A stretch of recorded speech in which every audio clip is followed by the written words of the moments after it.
What's going on, everybody? Welcome to Always Occupied Home and Product Reviews. And in this review, we are going to do a give back to the community. We call it GBTTC on this channel. So somebody asks, do this weed stop harm your rose bushes and stuff like that? For the most part, I haven't had no troubles with it. I sprayed it on flowers before and my flowers still survived. But we are going to test it on my rose bush. So we do have weeds growing in the pot of the rose bush. But what I'm going to do right now is mix these together because I had a spare one for I don't know how long. All right, you guys, we're going to do this all over again.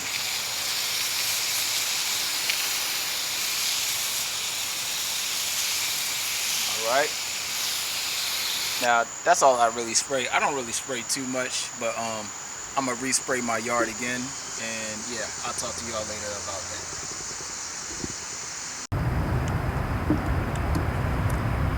that. What's going on, everybody? So somebody asked me in the comment section, can you spray this on your rose bushes? Now, when I sprayed this on my rose bush, it did die, but not completely die, because as you can see, we have new growth coming in. So it did kill what was here, all right, but it didn't kill the bush all the way. And that should be it. Just letting y'all know, on this channel we do take risk, so you don't have to take the risk. And yeah, like, comment, share, and subscribe.